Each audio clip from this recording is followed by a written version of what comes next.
ఇలాంటి psychological imbalance ఉన్న వాళ్ళకి వాట్ కెన్ వి సజెస్ట్? నేను ఒక లవ్ ఫెయిల్యూర్, నేను చాలా ఇష్టపడ్డాను, కానీ ఇప్పుడు సిచ్యువేషన్ ఏమైపోయిందంటే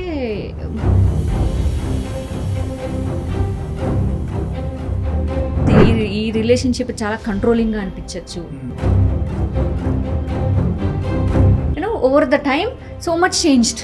like rejections, like how important rejections are in our life. Rejections వస్తాయి, మనం అడిగి రావు రిజెక్షన్స్. ఎప్పుడు ఆ రిజెక్షన్ వచ్చినప్పుడు it's really a big blow.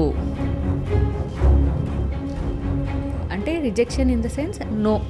సినిమాకి వెళ్ళాలంటే దానికి సర్టిఫికేషన్ ఉంటుంది, లైక్ ఏ సర్టిఫికేట్. ఇప్పుడు ఓటీటీగా సర్టిఫికేషన్ అనే కాన్సెప్ట్ లేదు. 18+ ఆర్ 15+ కాంటెంట్ని 10 years ప్లస్ ఉన్న వాళ్ళు ఆర్ 12 years ఏజ్ ఉన్న వాళ్ళు కూడా కాంటెంట్ కన్జ్యూమ్ చేయడం వల్ల వాళ్ళ లైఫ్లో వాళ్ళు తీసుకునే డెసిషన్స్ మీద ఏమైనా డిఫరెన్సెస్ ఉంటాయా? ప్రమోట్ చేస్తుంది మనకి, మన ఇంట్రెస్ట్ చూపిస్తే it will go on sending కదా.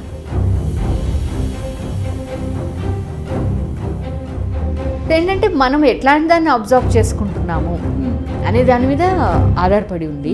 మనకు మన మనుషుల సమస్య ఏంటంటే అదే ఎమోషనల్ బ్యాలెన్స్ స్ట్రాంగ్గా ఉంది, అదే ఒక అండర్స్టాండింగ్ ఉంది, ఒక మెచ్యూరిటీ ఉంది అంటే అలా చేంజ్ అయిపోయినప్పుడు ఏమనిపిస్తుంది, ఎట్లయినా ఇంక దీన్ని తప్పించుకోవాలి. And other person is not ready, madly love with you, అంటే other person is not ready for it.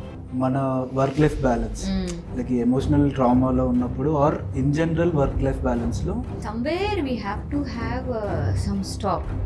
ఏదైనా ఒక లెవెల్ తర్వాత ఏంటంటే మనము నో చెప్పుకోవాలి.